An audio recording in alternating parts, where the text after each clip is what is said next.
11. 이 일이 있고 1시간 후 두냐사가 공작영에게 드론이 왔으며 모든 농부들이 공작영의 분부대로 여주인과 대화를 나누고자 창고 옆에 모여 있다는 소식을 들고 왔다. 난 그 사람들을 부른 적이 없는데 말이야, 공작영애가 말했다. 난 다만 드로누시카에게 그 사람들에게 곡식을 나누어 주라고 말했는데 제발 공작영애님, 그 사람들을 쫓아내라 분부하시고 가지 마세요. 전부 속임수예요. 두냐사가 말했다. 야곱 알파티치가 돌아올 거예요. 그러면 우리는 떠나요. 공작영애님, 나가지 마세요. 무슨 속임수? 공작영애가 놀라서 물었다. 전 이미 알고 있어요. 제발 그냥 제 말을 들으세요. 보모에게 물어보셔도 좋아요. 저 사람들은 공작영애님의 지시대로 피란하는 것에 찬성하지 않는데요. 너는 지금 다른 이야기를 하고 있어. 난 그들에게 떠나라고 지시한 적이 없어. 공작영애가 말했다. 드로누시카를 불러. 부름을 받고 들어오는 두냐사의 말이 사실임을 확인해 주었다. 농부들이 공작영애의 분부를 받고 왔다고 말한 것이다. 하지만 난 그들을 부른 적이 없어요. 공작영애가 말했다.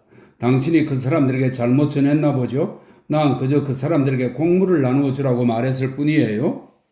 드론이 대답은 하지 않고 한숨을 내쉬었다. 공작영애님이 분부하시면 그들은 돌아갈 겁니다요. 그가 말했다. 아니에요. 내가 그 사람들에게 가겠어요.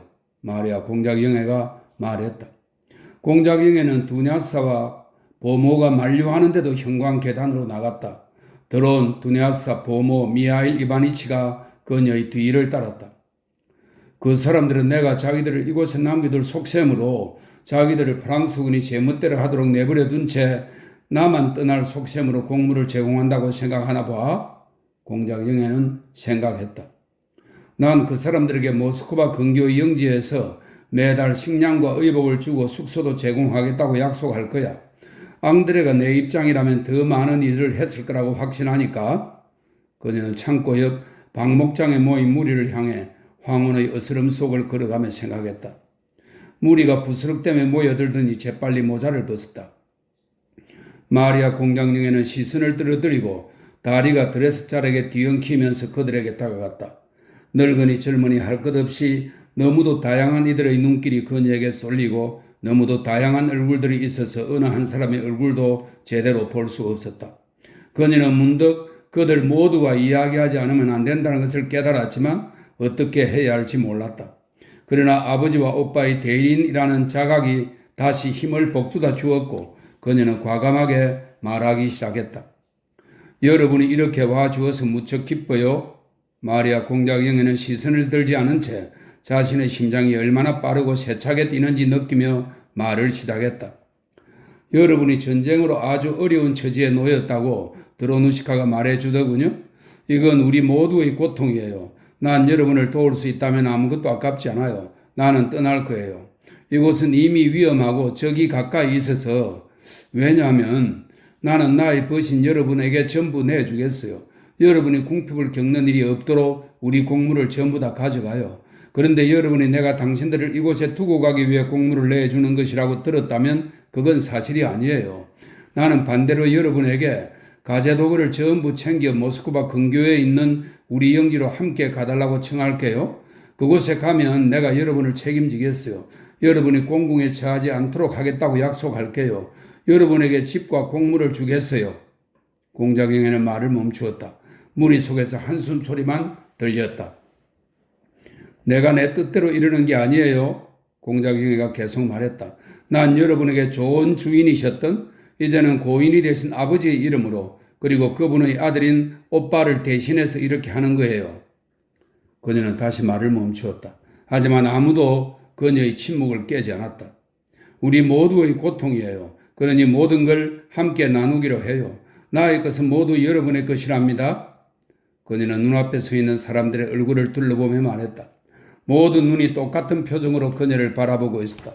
그녀는 그 의미를 이해할 수 없었다. 그것이 호기심과 충성과 감사의 표정이든 또는 놀람과 불신의 표정이든 어쨌든 모든 얼굴에 떠오른 표정이 똑같았다.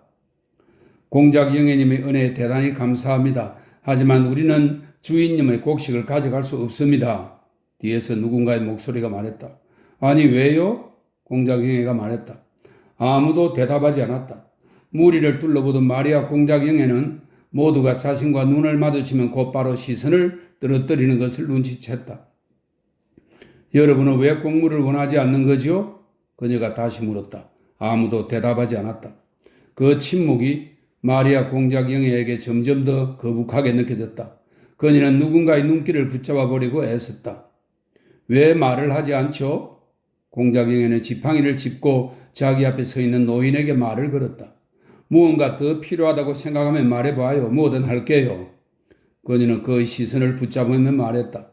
그러나 그는 그 말에 화가 난 듯 고개를 푹 숙이고 이렇게 중얼거렸다. 무엇에 동의하라는 겁니까? 우리는 곡물이 필요 없는데. 어째서 우리에게 모든 것을 버리라고 하십니까? 우리는 동의하지 않습니다. 동의하지 않는다고요. 우리가 동의하는 일은 없을 겁니다. 공작영애님께는 죄송하지만 우리는 동의하지 않겠습니다. 혼자 가세요. 물이 여기저기에서 이런 말이 들려왔다. 그러자 다시 그 군중의 얼굴 하나하나에 똑같은 표정이 떠올랐다. 이제 그것은 호기심과 감사의 표정이 아니라 분노에 찬 결의라는 것이 확실해 보였다. 여러분은 아마 잘 이해하지 못한 것 같아요. 마리아 공작영애가 슬픈 미소를 지으며 말했다. 왜 여러분은 떠나려 하지 않나요? 약속할게요. 내가 여러분에게 집을 주고 양식을 주겠어요. 여기에 있으면 저기 여러분은 짓밟을 거예요. 하지만 그녀의 목소리는 무리의 목소리에 파묻혔다. 우리는 동의하지 않습니다. 짓밟히든 말든 그냥 내버려 두세요. 우리는 공작영애님의 곡물을 가져가지 않을 겁니다. 우리는 동의하지 않는다고요. 마리아 공작영애는 다시 군중 가운데 누군가의 시선을 붙잡으려 애썼다. 그러나 어느 누구 한 사람의 시선도 그녀를 향하고 있지 않았다. 분명 그들의 눈이 그녀를 피하는 것 같았다. 그녀는 이상하고 불편한 기분을 느꼈다. 이런 참, 그녀가 참 교묘하게 가르치는구먼. 농노 노릇을 하러 자기를 따라오라니 집을 버려두고 노예가 되라고? 어떻게 그럴 수가? 자기가 곡물을 나눠주겠다는군. 무리 속에서 이런 목소리가 들려왔다. 마리아 공작영애는 고개를 숙이고 사람들이 만든 원을 벗어나 집으로 향했다. 그녀는 드론에게 내일 떠날 수 있도록 말을 준비하라는 지시를 다시 한번 내리고 자기 방에 들어가 홀로 생각에 잠겼다. 12. 그날 밤 마리아 공작영애는 오랫동안 자기 방의 열린 창문 옆에 앉아 마을에서 들려오는 농부들의 말소리에 귀를 기울였다. 그러나 그들에 대해 생각하지는 않았다. 자신이 아무리 그들에 대해 생각한다 할지라도 그들을 이해할 수는 없을 것 같은 느낌이 들었다. 그녀는 계속해서 한 가지만 자신의 슬픔만을 생각했는데 그것은 현실에 대한 걱정으로 중단된 후 이제는 벌써 그녀에게 과거가 되어버린 것이었다. 이제 그녀는 회상하고 울고 기도할 수 있었다. 해가 넘어가면서 바람이 잦아들었다. 밤은 고요하고 상쾌했다. 자정 무렵 사람들의 목소리가 조용해지고 수탉이 울고 보리수 뒤에서 보름달이 떠오르고 신선하고 하얀 이슬 안개가 피어오르고 마을과 집들 위에 정적이 내려앉았다. 가까운 과거의 장면들, 즉 아버지의 병과 임종의 순간들이 연이어 떠올랐다. 이제 그녀는 애잔한 기쁨으로 그 영상들 속에 머무르곤 했다. 그러나 아버지가 임종할 때의 마지막 장면만은 두려움을 느끼며 밀어냈다. 밤의 고요하고 신비한 시간에 그 장면을 상상 속에서조차 곰곰이 사색해 볼 수 없을 것 같다고 느꼈다. 그리고 그 장면들이 눈앞에 너무도 선명하고 세세하게 떠올라서 그녀에게는 그것들이 현실 같기도 하고 과거 같기도 하고 미래 같기도 했다. 아버지가 졸중으로 리시의 고리에 있는 정원에서 사람들의 부축을 받아 실려오던 순간도, 아버지가 힘없는 혀로 무언가 중얼거리고 회색빛 눈썹을 꿈틀거리며 불안하고 겁에 질려 그녀를 바라보던 순간도 생생하게 떠올랐다. 아버지는 그때도 임종의 날 나에게 한 그 말을 하려 했던 거야. 그녀는 생각했다. 그분은 나에게 한 그 말을 항상 생각하고 계셨던 거야. 그러자 아버지가 졸중이 일어나기 전날 밤, 즉 마리아 공작영애가 불행을 예감하여 아버지의 뜻을 거스르고 그 옆에 머물렀던 리시의 고리에서의 그날 밤이 모두 세부적인 것까지 생각났다. 그녀는 잠을 자지 않고 있었다. 새벽에 그녀는 발 뒤꿈치를 들고 아래층으로 내려갔다. 그리고 아버지가 밤을 보낼 온실문으로 다가가 그의 목소리에 귀를 기울였다. 그는 기력이 소진된 피곤한 목소리로 티온과 이야기를 나누었다. 그는 이야기를 하고 싶은 듯 했다. 그런데 왜 아버지는 날 부르지 않았을까? 왜 아버지는 내가 티온 대신 그 자리에 있도록 허락하지 않았을까? 마리아 공작영애는 그때도 지금도 그런 생각을 했다. 이제 아버지는 마음속에 있는 것을 다시는 누구에게도 털어놓지 못해. 아버지가 하고 싶은 말을 전부 하고 티온이 아닌 내가 그 말을 들으며 그를 이해할 수도 있었을 그런 순간은 아버지에게도 나에게도 다시는 돌아오지 않아. 왜 난 그때 온실방에 들어가지 않았을까? 그녀는 생각했다. 아마 아버지는 그때도 임종의 날에 나에게 한 그 말을 했을지 몰라. 아버지는 그때 티온과 이야기하면서 나에 대해 두 번이나 물었어. 아버지는 날 보고 싶어 했어. 그런데 난 거기에 문 밖에 서 있었던 거야. 아버지는 자신을 이해하지 못하는 티온과 이야기하는 게 슬프고 괴로웠던 거야. 그때 아버지가 티온에게 리자에 대해 마치 살아있는 사람인 것처럼 이야기했던 게 기억나. 아버지는 리자가 죽은 것을 잊었던 거지. 티온이 그녀는 이제 이 세상에 없다고 말하자 멍청한 놈이라고 소통을 쳤지. 아버지는 괴로워했어. 침대에 누운 아버지가 신음하며 하나님하고 큰 소리로 부르짖었을 때 난 문 뒤에서 듣고 있었어. 왜 난 그때 달려들어 들어가지 않았을까? 아버지는 나에게 어떻게 했을까? 난 무엇을 잃었을까? 어쩌면 그때 아버지는 위안을 얻어 나에게 그 말을 했을지도 몰라. 그리고 공작영애는 노공작이 임종의 날 그녀에게 했던 정감 넘치는 말을 소리내어 발음해 보았다. 사랑하는 딸, 아하. 마리아 공작영애는 그 말을 반복했다. 그리고 흐느끼 울었는데 그 눈물이 마음을 한결 가볍게 했다. 그녀는 지금 아버지의 얼굴을 자기 눈앞에서 보고 있었다. 그 얼굴은 그녀가 자신을 기억하기 시작한 이후로 그녀가 알고 있던 그 얼굴도 그녀가 항상 멀리서만 바라보던 그 얼굴도 아니었다. 그 얼굴은 그녀가 마지막 날 그가 하는 말을 들으려고 그의 입가 쪽으로 몸을 굽히다 처음으로 가까이에서 그 주름과 세세한 부분들을 살피게 된 소심하고 연약한 얼굴이었다. 사랑하는 딸아, 그녀는 속으로 되뇌었다. 아버지는 그 말을 하면서 무슨 생각을 했을까? 지금은 무슨 생각을 하고 있을까? 갑자기 그녀의 머릿속에 그런 물음이 떠올랐다. 그 물음에 대한 대답으로 눈앞에 그가 보였다. 하얀 천을 얼굴에 감고 관 속에 누웠을 때와 똑같은 표정이었다.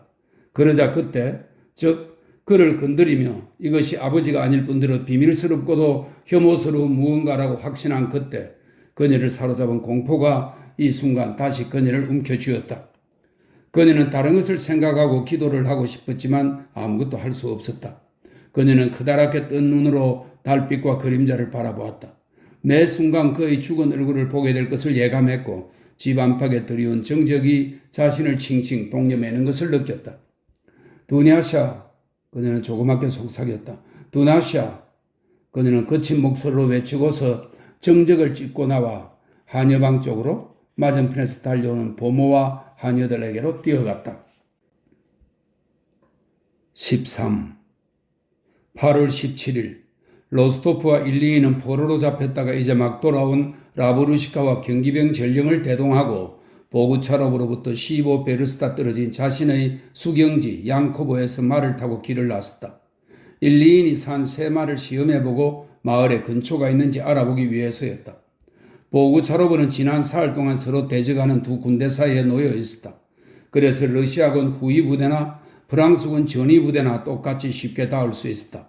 그런 연유로 꼼꼼한 기병 중대장인 로스토프는 보구차로브의 남은 식량을 프랑스 군보다 먼저 이용하고 싶었다.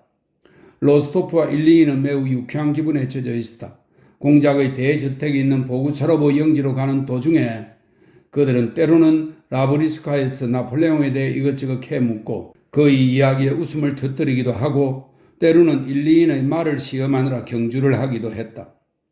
로스토프는 자신이 향하고 있는 마을이 여동생의 약혼자였던 볼콘스키의 영지라는 사실을 몰랐고 또 그럴 것이라고는 생각지도 않았다. 로스토프와 일리히는 마지막으로 말들을 경주하여 보구차로브 앞에 야트막한 언덕으로 향했고 로스토프가 일리힌을 제치고 먼저 보구차로브 거리에 들었었다. 중대장님이 이겼습니다. 얼굴이 상기된 일리힌이 말했다. 그래, 언제나 내가 앞서지. 초원에서도 앞서고 이곳에서도. 로스토프는 땀에 흠뻑 젖은 자신의 도원지방 말을 손으로 쓰다듬으며 대답했다. 백작카카, 저는 이 프랑스산 말로 각하를 추월할 수도 있었습니다. 뒤에서 라브루시카가 자신이 탄 삐쩍 마른 마차용 말을 프랑스산이라 부르며 말했다. 백장님에게 창피를 주고 싶지 않았을 뿐이라고요. 그들은 농부들이 큰 무리를 지어 서 있는 창고로 더벅더벅 말을 몰았다.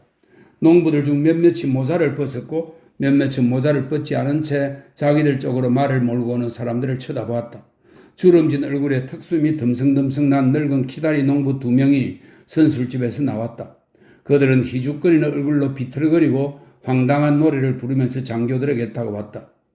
멋진 젊은이들로군. 로스토프가 웃으며 말했다. 근처 있나? 이렇게 똑같을 수가.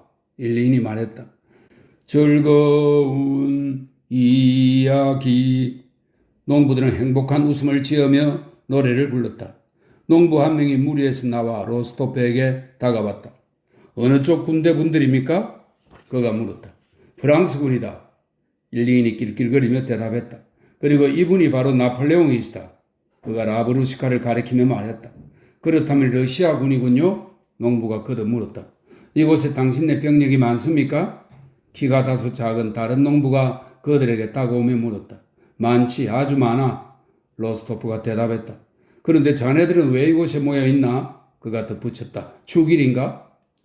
노인장들이 마을 일 때문에 모여 있습니다. 농부가 그에게서 떠나가며 말했다.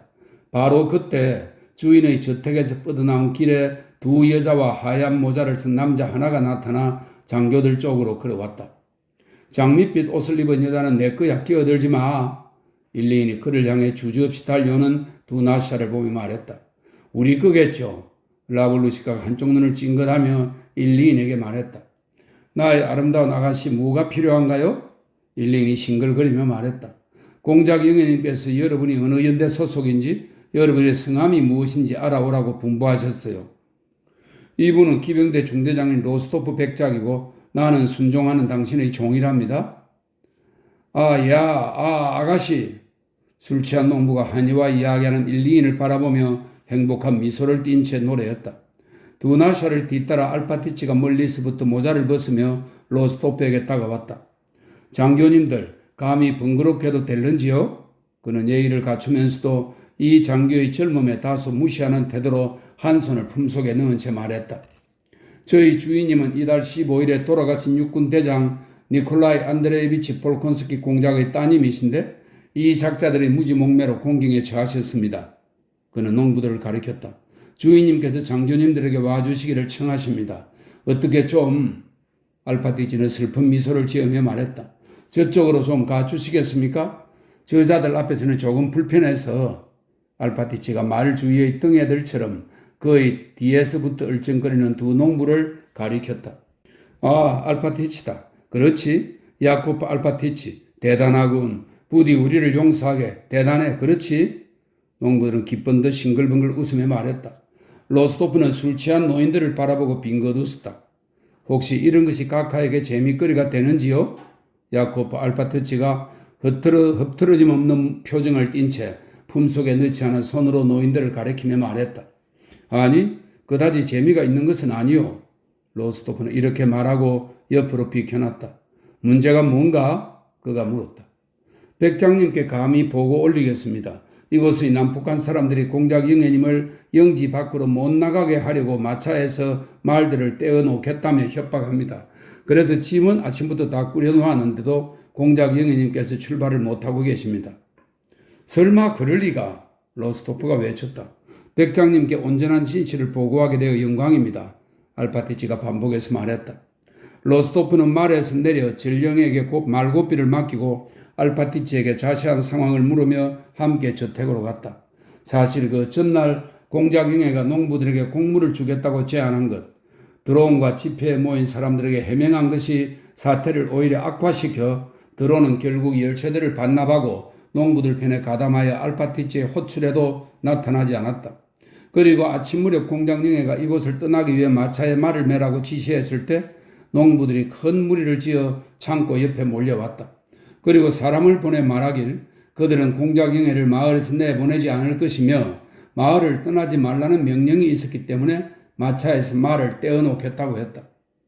알파티치가 그들에게 가서 훈계했지만 그들은 공작영예를 내보낼 수 없으며 그것에 관한 명령이 있었고 공작영예가 이곳에 남는다면 그들은 예전처럼 그녀를 섬길 것이며 그녀의 말에 무조건 복종하겠다고 대답했다. 카르프가 가장 많은 말을 했고 드론은 무리에 숨어 모습을 드러내지 않았다. 로스토프와 일리인이 말을 몰아 도로를 질주하던 바로 그때 마리아 공작영예는 알파티치와 보모와 하녀들의 만류에도 마차에 말을 매도록 지시하고 떠나려 했다. 그러나 말을 타고 질주하는 기병들을 보고 그들을 프랑스군으로 여긴 마부들은 흩어져 달아나고 저택에서 여자들의 울음소리가 높아졌다. 아버지, 사랑하는 아버지, 하나님께서 당신을 보내셨군요. 로스토프가 대기실을 지나치는 동안 사람들이 감동한 목소리로 말했다. 로스토프가 갔을 때 마리아 공작영예는 홀에서 어찌할 바를 모르며 힘없이 앉아 있었다. 그녀는 몰랐다. 그가 누구인지, 왜 이곳에 있는지, 그녀에게 앞으로 무슨 일이 생길지. 그녀는 러시아인다운 그의 얼굴을 보았고 홀에 들어서는 그의 태도와 첫 마디에서 그가 자신과 같은 계층의 사람임을 알아보았다. 그리고 그녀 특유의 깊고 빛나는 눈길로 그를 응시하며 흥분 때문에 떨리는 목소리로 띄엄띄엄 말하기 시작했다. 순간 로스토프는 이 만남에서 낭만적인 무언가를 떠올렸다.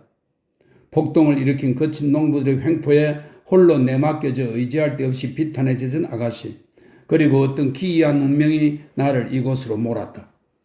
로스토프는 그녀의 말을 들으며 그녀를 쳐다보고 생각했다. 그런데 이 아가씨의 자태와 표정이 참 부드럽고 우아하구나. 그는 조심스럽게 말하는 그녀의 이야기를 들으며 생각했다.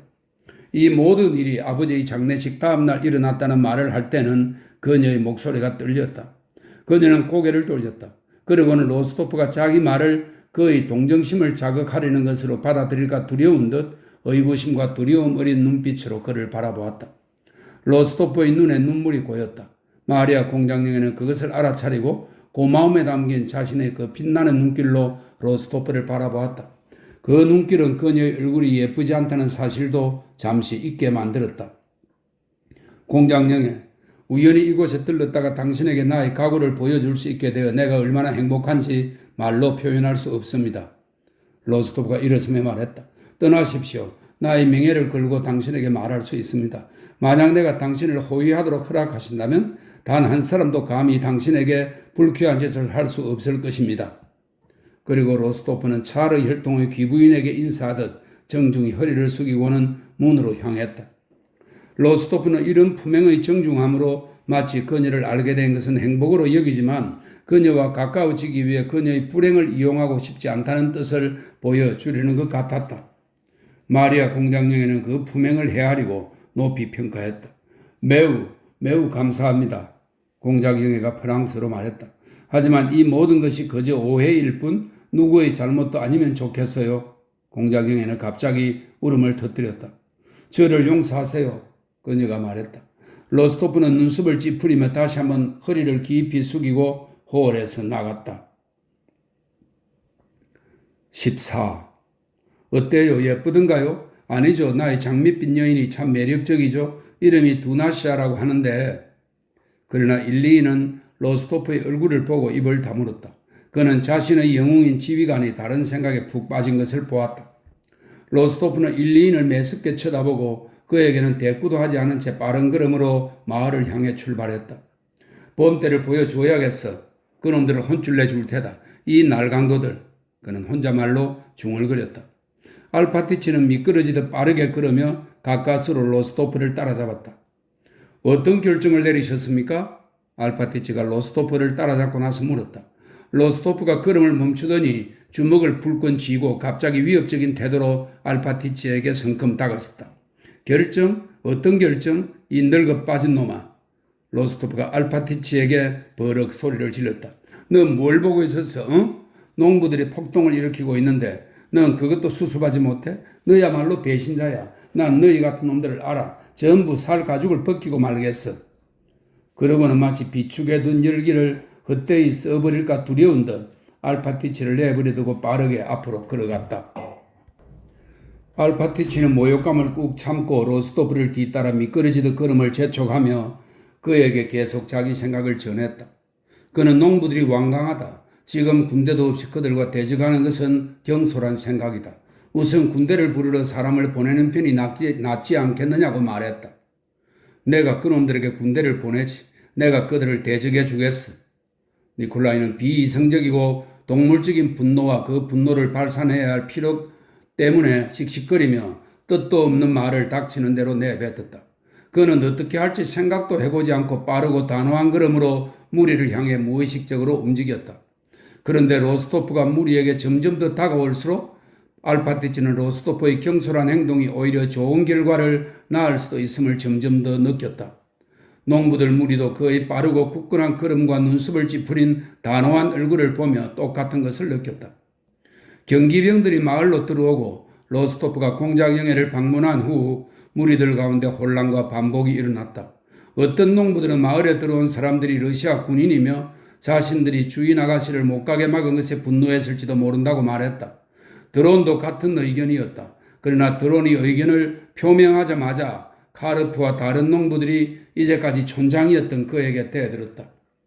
네 놈이 마을 사람들을 그토록 심하게 윽박지른 세월이 몇 년인데? 카르프가 그에게 소리 질렀다. 너야 어떻게 되든 상관없지. 넌 돈 항아리를 파내서 떠날 거잖아. 우리 집이 파괴되든 말든 네 놈과 무슨 상관이겠어?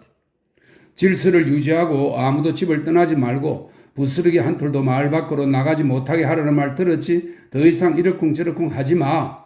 다른 사람이 외쳤다. 너희 아들 차례였는데 네 놈은 아마 너희 새끼 불쌍했던 게지?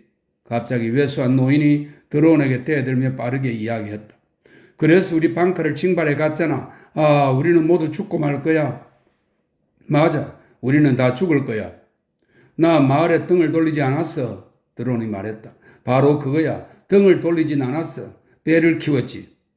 키 큰 농부들 둘이 제각기 짓거렸다.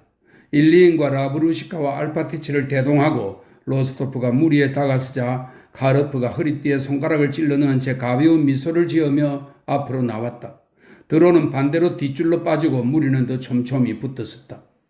여기서 니놈들 촌장이 누구냐?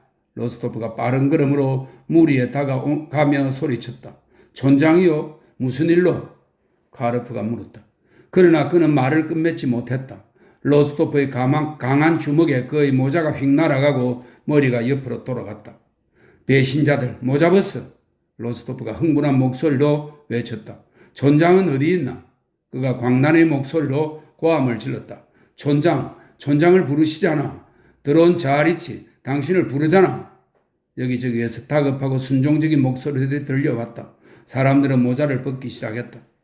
우리는 폭동을 일으킬 줄 몰라요. 우리는 질서를 유지하고 있다고요? 카르프가 중얼거렸다. 갑자기 뒤에서 몇몇 목소리들이 동시에 떠들기 시작했다.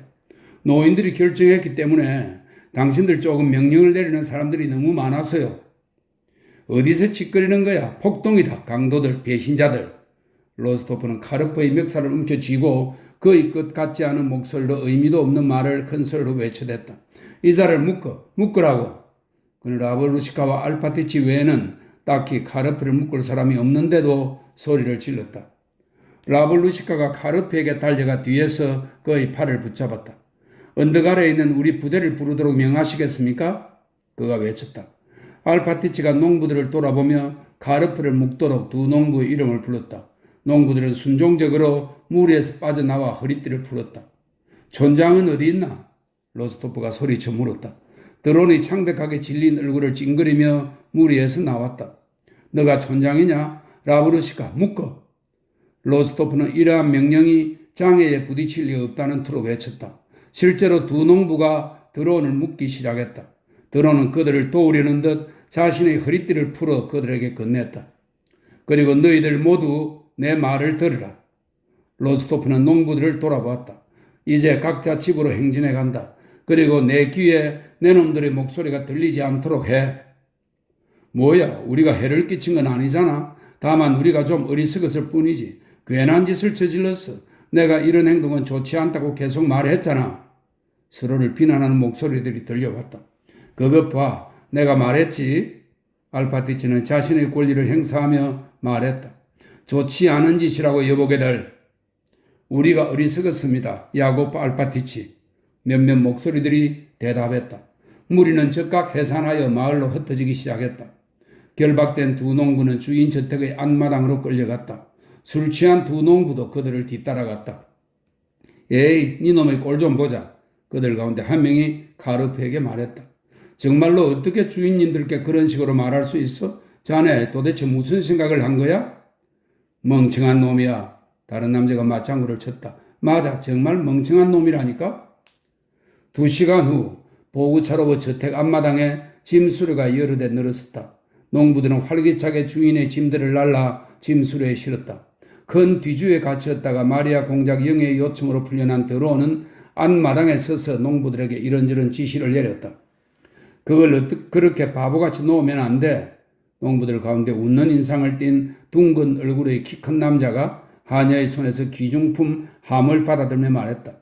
그것도 돈가치가 있단 말이야. 왜 그런 식으로 던지고 노끈을 대냐 말이지? 흠집이 생기잖아. 난 그런 식으로 하는 걸 좋아하지 않아. 뭐든 규칙에 따라 정직하게 해야 해. 이렇게 거적을 내고 짚을 깔아. 그렇지, 잘 됐어. 어이, 책이야, 책. 안드레 공작의 책장을 나르던 다른 농부가 말했다. 자네 부딪히지 않게. 그런데 여보게들 아주 무거워. 책들이 꽤 묵직하다고? 그렇군. 놀지도 않고 글만 쓰셨으니까. 둥그스름한 얼굴의 키 큰 농부가 맨 위에 놓인 두툼한 사진을 가리키며 의미심장하게 한쪽 눈을 찡긋했다. 로스토프는 공작 영에게 친교를 강요하고 싶지 않아 그녀에게로 가지 않고 그녀가 출발하기를 기다리며 마을에 남아있었다. 마리아 공작 영의 성룡 마차가 저택을 떠날 때까지 기다린 로스토프는 말에 올라 보구차로보에서 12베르스타 떨어진 아군이 점유한 도로까지 그녀를 배웅했다. 앙코버의 여인숙에서 그는 정중히 작별 인사를 하고 처음으로 그녀의 손에 입을 맞추었다. 무슨 그런 민망한 말씀을 하십니까?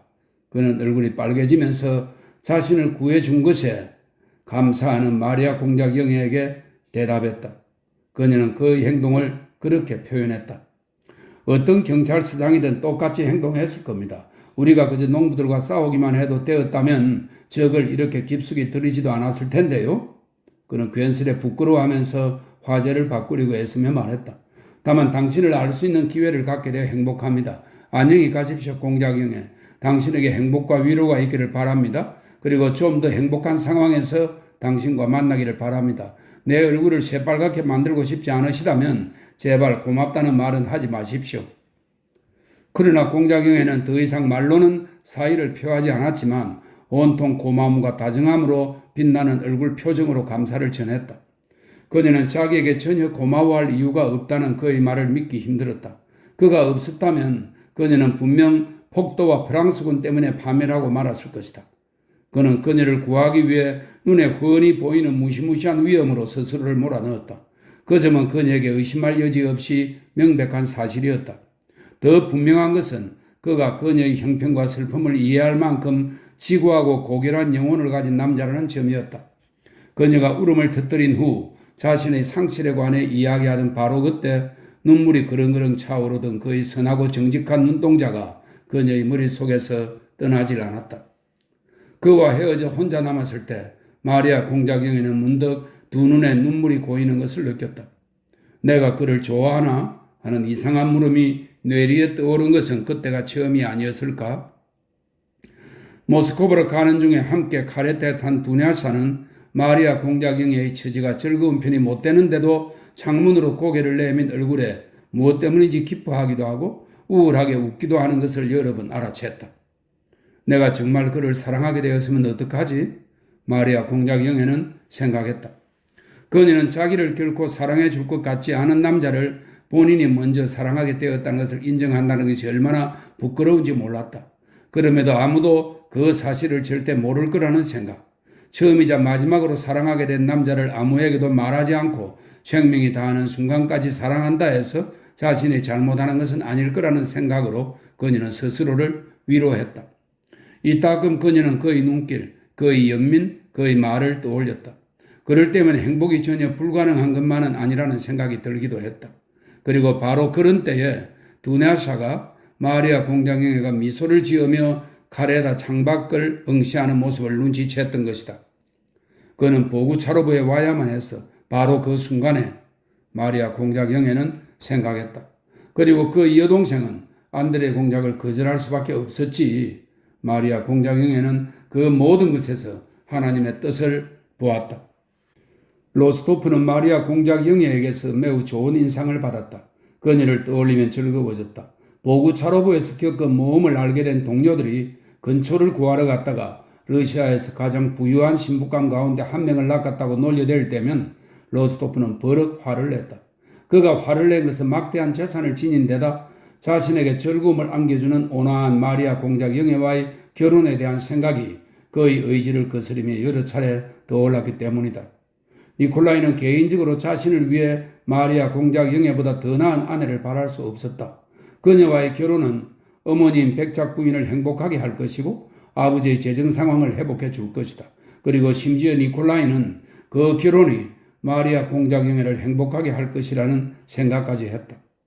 하지만 소냐는 그리고 은약의 말은 볼콘스카야 공작 영예의 일로 로스토프에게 동료들이 농담했을 때 그가 화를 낸 것은 이런 이유 때문이었다.